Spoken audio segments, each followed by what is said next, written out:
पहाड़ों से घिरा हुआ एक राज्य था सोनपुर, जहाँ रहते थे दो भाई रामदीन और सूजन। बड़े भाई का नाम रामदीन और छोटे का नाम सूजन था। सोनपुर राज्य एक बहुत ही खुशहाल राज्य था। चारों तरफ से पहाड़ों से घिरा हुआ और प्राकृतिक सौंदर्य से भरपूर। असंख्य हरे भरे पेड़, फूल फलों की भरमार थी वहाँ पर।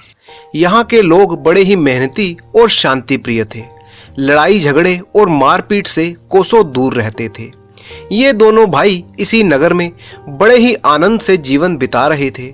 दोनों भाइयों में प्यार तो था, परंतु दोनों के स्वभाव में थोड़ा अंतर था। एक तरफ बड़ा भाई रामदीन बड़ा ही शांत और संतुष्ट स्वभाव का था, तो दूसरा भाई थोड़ा लालची और ज्यादा पाने की इच्छा रखने वाला था। दोनों भाई अपना पेट पालने के लिए जंगल से लकड़ी काटते और गांव में लकड़ी बेच देते थे। सुबह सुबह उठकर दोनों एक साथ ही काम पर निकलते, एक ही जंगल में लकड़ी काटते और फिर एक साथ ही वापस लौटते। बड़ा भाई अपने काम से पूरी तरह से संतुष्ट था, जबकि छोटा भाई सूजन हमेशा यही चाहता कि कोई ऐसा उपाय हो जाए कि इस मेहनत वाले काम से छुटकारा मिल जाए। इसी राज्य सोनपुर के राजा थे इंद्रसेन। एक बहुत ही शांति प्रिय और दयालु राजा थे। सारी जनता उनके दयालु स्वभाव के गुणगान करती थी। लोग अक्सर कहते कि ऐसा नेक दिल और शांति प्रिय राजा मिलना बड़े ही भाग्य की बात है। इंद्रसेन का नाम देश के कोने कोने में फैलने लगा। इसी बात से पड़ोसी राज्य के राजा वीरबाहु को बहुत ही ईर्ष्या होने लगी। वीरबाहु ने बिना किसी कारण के ही इंद्रसेन के राज्य पर चढ़ाई कर दी। सोनपुर को चारों तरफ से वीरबाहु की विशाल सेना ने घेर लिया। इस बात की खबर जब इंद्रसेन को मिली तो उसने विचार किया, यदि मैं युद्ध करता हूं तो बेकार ही हजारों आदमी मारे जाएंगे, उनके बच्चे अनाथ हो जाएंगे, उनकी स्त्रियां मुझे श्राप देंगी। युद्ध तो कई मुसीबतों की जड़ है। ये सोचकर इंद्रसेन रात को ही महल से निकल गया। चलते चलते वह पहाड़ों की गुफाओं में जा बैठा। इधर वीरबाहु ने बिना किसी मारकाट के ही सोनपुर राज्य और महल पर अधिकार कर लिया, परंतु इंद्रसेन को ना पाकर वो बहुत ही क्रोधित हुआ। उसने घोषणा करवा दी कि जो कोई राजा इंद्रसेन को पकड़कर लाएगा उसे 1000 सोने के सिक्के दिए जाएंगे। इधर राजा इंद्रसेन जंगल की गुफाओं में छिपे बैठे थे। इसी गुफा के नजदीक वो दोनों भाई रामदीन और सूजन लकड़ी काटने के लिए आए। जिस गुफा में राजा साहब छिपे बैठे थे, उसके पास वाले वृक्ष को दोनों भाई काटने लगे। छोटा भाई सूजन बोला, धत तेरी किस्मत की, कहीं अभागा इंद्रसेन मिल जाता तो पकड़कर ले जाता। 1000 सोने के सिक्के मिलते तो 7 पुश्तों की दरिद्रता दूर हो जाती।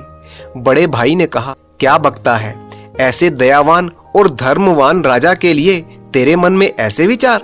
लानत है तुझ पर, तुझे देखकर नरक भी नाक सिकोड़ेगा। छोटा भाई बोला, मिल जाता अगर वो अभागा तो मैं तो ले ही जाता, आखिर कोई ना कोई तो लेकर जाएगा ही, तो मैं ही क्यों ना इनाम मारूं। अगर हमारा राजा हमें मिल जाए तो मैं उन्हें वहां ना लेकर जाऊंगा। रुपया पैसा कितने दिन चलेगा, लेकिन हमारी बदनामी एक अमर कहानी बन जाएगी। राम राम राम, ऐसी बात सोचना भी पाप है। ना मालूम ये वीरबाहु कैसा बर्ताव करेगा उनके साथ, कहीं उन्हें मार ही ना डाले। छोटा भाई बोला, कल मरता है तो आज मर जाए, मेरे लिए उसने क्या किया? वीरबाहु उसे पाताल से भी खोज निकालेगा, तुम्हारे छोड़ देने से वो बच नहीं जाएगा।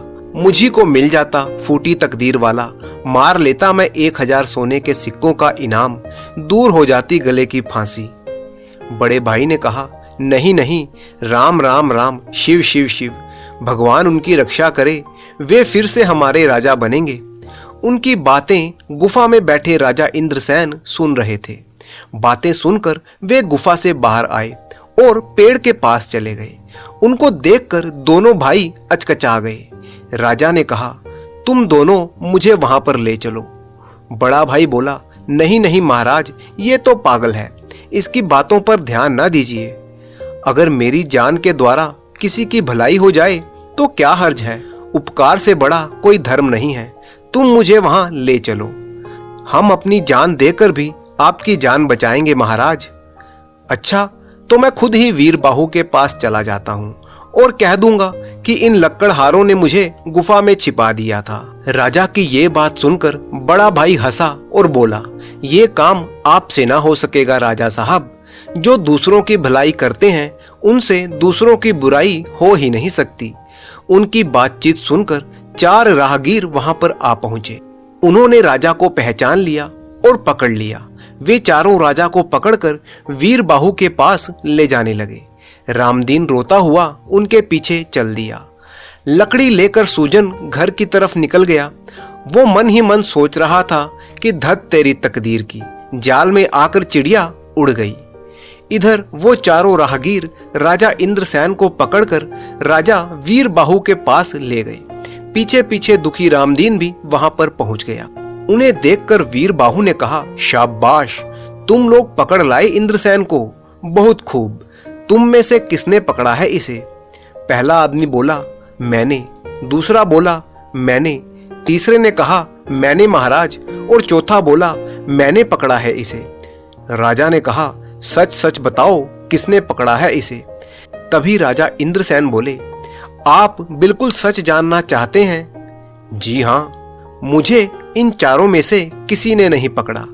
तो फिर किसने पकड़ा है? वो जो कोने में कुल्हाड़ी लिए लक्कड़हारा खड़ा है, उसने मुझे पकड़ा है। आप उसे 1000 सोने के सिक्के दे दीजिए। वीर बाहु ने रामदीन को अपने पास बुलाया और पूछा, सच सच बताओ, क्या मामला है ये? रामदीन ने शुरू से अंत तक सारा किस्सा वीर बाहु को बता दिया। वीर बाहु ने कहा, इन चारों को जूते से पीटते हुए महल के बाहर ले जाओ।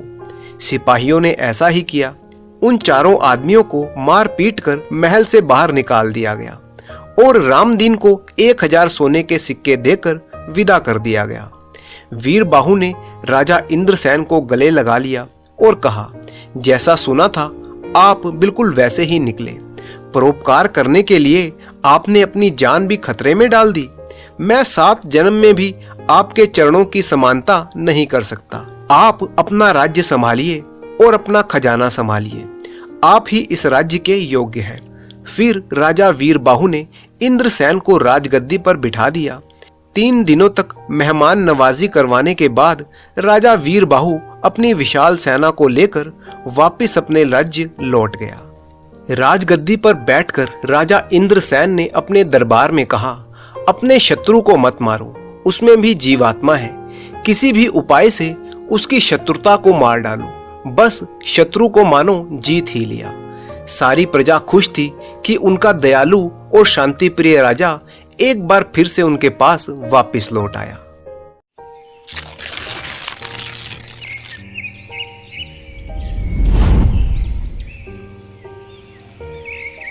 छोटे से गांव किशनगढ़ में मनोहर नाम का एक आदमी रहता था।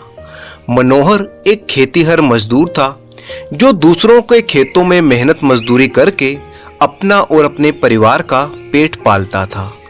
मनोहर की एक ही संतान थी, उसका बेटा सुंदर। मनोहर और उसकी पत्नी को सुंदर से बहुत ही आशाएं थी। उन्होंने बेटे के लिए लाखों सपने संजोकर रखे थे। वही उनके बुढ़ापे की लाठी था। सुंदर भी एक बहुत ही समझदार लड़का था। वो गांव की पाठशाला जाता और पढ़ने लिखने में सुंदर बहुत ही होशियार था। सुंदर ने अपनी पढ़ाई अच्छे नंबरों से पूरी कर ली। पूरे गांव में उसकी खूब वाहवाही हुई। एक दिन मनोहर और उसकी पत्नी बात कर रहे थे तो पत्नी ने कहा, देखो जी, हमारा बेटा जवान हो गया है और हमें अब उसका ब्याह करवा देना चाहिए। तो मनोहर ने जवाब दिया, अरे भगवान, ये समय उसके ब्याह का नहीं है। अभी तो उसे अपने पैरों पर खड़ा होना है। मैं तो उसे किसी बड़े नगर भेजना चाहता हूँ, जहाँ जाकर वो कुछ काम धंधा करे या नौकरी करे। यहाँ गांव में तो बस मेहनत मजदूरी ही करेगा और हमारे पास कौन से खेत खलियान हैं। इतनी शिक्षा ली है तो उसका फायदा ही क्या होगा। इस पर पत्नी ने कहा, मगर सुंदर के बापू, सुंदर ने तो आज तक इस गांव से बाहर कदम भी नहीं रखा। हम कैसे उसे बड़े नगर भेज दें? ना वहां कोई जान पहचान, ना कोई ठौर ठिकाना। फिर कैसे भेज दूं अपने बेटे को? मनोहर बोला, उसकी चिंता तू ना कर। उस नगर में मेरा एक मित्र रहता है। हालांकि कई वर्षों से हम दोनों मिले नहीं, मगर मुझे पूरी उम्मीद है वो सुंदर को कोई ना कोई काम जरूर लगवा देगा। और इस तरह मनोहर ने अपनी पत्नी को समझा बुझाकर सुंदर को दूसरे नगर भेजने के लिए राजी कर लिया। उसी शाम मनोहर ने सुंदर को भी उसे शहर भेजने की बात बताई। सुंदर ये जानकर बहुत खुश था कि उसके पिता उसे नगर भेजना चाहते हैं। अगले ही दिन मनोहर ने अपने बेटे सुंदर को दीन दुनिया की ऊंच नीच समझाई और अपने मित्र का पता देकर नगर के लिए विदा कर दिया। सुंदर काफी सूझबूझ वाला और समझदार युवक था। वो अपने माता पिता के दुख सुख को अच्छी तरह समझता था, इसीलिए वो खुशी खुशी नगर के लिए रवाना हो गया। इतने बड़े नगर में आकर सुंदर की आंखें चुंधिया गईं। खूब भीड़ भड़क्का, सजी सवरी दुकानें, तांगों का आना जाना। खैर, आश्चर्य से ये सब देखता हुआ सुंदर अपने पिता के दोस्त से मिलने के लिए चल दिया। लेकिन जब वो पते के हिसाब से उस जगह पर पहुंचा तो उसे पता चला कि उसके पिता का दोस्त तो ना जाने कब से मर खप गया है और अब उसके परिवार का कोई भी अता पता नहीं था। ये जानकर सुंदर बहुत ही निराश हो गया और सोचने लगा कि अब क्या होगा। लेकिन सुंदर हार मानने वालों में से तो बिल्कुल भी नहीं था। उसने अपने आप को दिलासा दिया और बोला, चल बेटा सुंदर, निराश होने से कुछ ना होगा। अब यहाँ आया हूँ तो कुछ ना कुछ जरूर करके ही लौटूंगा। सुंदर पूछता पूछता एक सराय में आकर ठहर गया। थोड़ा आराम करके वो नौकरी की तलाश में निकल पड़ा। लेकिन इस अनजान नगर में भला बिना जान पहचान के उसे नौकरी कौन देता। दिन भर का थका हारा सुंदर एक पेड़ के नीचे आकर बैठ गया और अपने बारे में सोचने लगा। उसके नजदीक ही दो आदमी आकर उस पेड़ की छांव में बैठ गए। दोनों आपस में बातें करने लगे। अनमना सा सुंदर उन दोनों की बातें सुनने लगा। एक ने दूसरे से कहा, कुछ भी हो रामवीर भाई, तू नसीब वाला है। हम दोनों एक साथ इस नगर में आए थे। आज तेरे पास कोई कमी नहीं है। अपना घर, नौकर चाकर सब है। एक तरफ मैं हूं जो आज भी वहीं का वहीं हूं। दूसरे ने कहा, तकदीर नहीं भाई, ये तो सब मेहनत और सूझबूझ का नतीजा है। पहले वाले ने फिर से कहा, ना भाई, तू जरूर किसी साधु या फकीर से कोई जंतर मंतर पढ़वा कर लाया है, तभी तो इतनी तरक्की कर गया। अब रामवीर ने कहा, अरे भाई, हिम्मत, ईमानदारी और सूझबूझ से ही तरक्की होती है, कोई मंतर वंतर काम नहीं करता। फिर उसने दूसरी तरफ इशारा करते हुए कहा, देख, तू वो मरा हुआ चूहा देख रहा है ना? हाँ, देख रहा हूं। आने जाने वाले लोग भी उसे देख रहे हैं और घृणा से थूक कर दूसरी तरफ मुंह करके निकल जा रहे हैं। अब सुन, कोई सूझबूझ वाला इंसान होगा तो इस मरे हुए चूहे से भी 4 पैसे कमा लेगा। पहले वाले ने बोला, मैं समझ गया भाई रामवीर, तू चूहे की बात करके मुझे टाल रहा है। खैर कोई बात नहीं, नहीं बताना तो मत बताओ। और फिर दोनों वहां से चले गए। लेकिन चूहे वाली बात सुंदर के मन में खलबली मचा गई। उसके मन में बार बार रामवीर की कही हुई बात गूंजने लगी कि कोई सूझबूझ वाला आदमी होगा तो इस मरे हुए चूहे से भी पैसे कमा सकता है।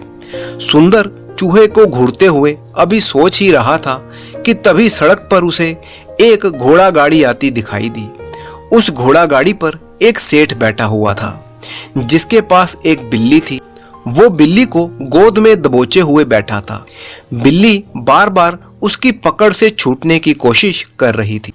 अभी वो घोड़ा गाड़ी सुंदर के आगे से गुजरी ही थी कि बिल्ली सेठ की गोद से कूदकर सड़क के किनारे झाड़ियों में जा घुसी। सेठ चिल्लाने लगा, अरे अरे तांगे वाले, तांगा रोको, मेरी बिल्ली कूद गई। तांगा रुक गया और सेठ जी झाड़ियों की तरफ लपके। सेठ जी बिल्ली को बुलाने लगे, आजा आजा मेरी प्यारी बिल्ली, आजा। इसी बीच सुंदर और बाकी लोग भी वहां पर इकट्ठा हो गए। तभी सेठ फिर से चिल्लाया, भाई कोई इस बिल्ली को पकड़ने में मेरी मदद करो, बहुत ही खास काम के लिए मैं ये बिल्ली खरीद कर लाया हूँ। जो भी बिल्ली को पकड़ने जाता, बिल्ली पंजे झाड़ झाड़ कर गुर्राने लगती। तभी कोई बोला, देख नहीं रहे सेठ जी, बिल्ली गुर्रा रही है, हाथ आगे बढ़ाते ही झपट पड़ेगी।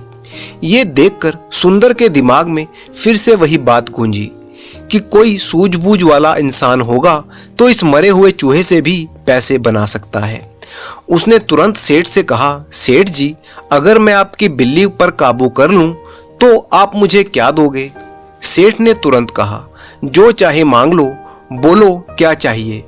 सुंदर ने कहा, बस एक नौकरी दिलवा देना। ये कहते हुए सुंदर ने दौड़कर वो मरा हुआ चूहा उठाया और वहीं से एक रस्सी का टुकड़ा भी ढूंढ लिया। फिर चूहे की पूंछ पर वो रस्सी का टुकड़ा बांध दिया और सबसे कहा, हटो हटो, पीछे हटो, देखो अभी बिल्ली बाहर आती है। सुंदर वहीं झाड़ियों के पास बैठ गया और मरा हुआ चूहा बिल्ली के सामने लहराने लगा। मोटा चूहा देखकर बिल्ली के मुंह में पानी आ गया। उसने बड़े ही मैत्री भाव से सुंदर की तरफ देखा और दुम हिलाती हुई सुंदर के नजदीक आकर बैठ गई। सुंदर ने प्यार से उसकी पीठ पर हाथ फेरा और गोद में उठा लिया और बिल्ली सेठ जी को थमा दी। सेठ जी सुंदर की इस चालाकी और बुद्धिमानी से बहुत ही खुश हुए और अपने वादे के मुताबिक वो सेठ सुंदर को अपने साथ ले गया और अपने ही पास उसे नौकरी पर रख लिया।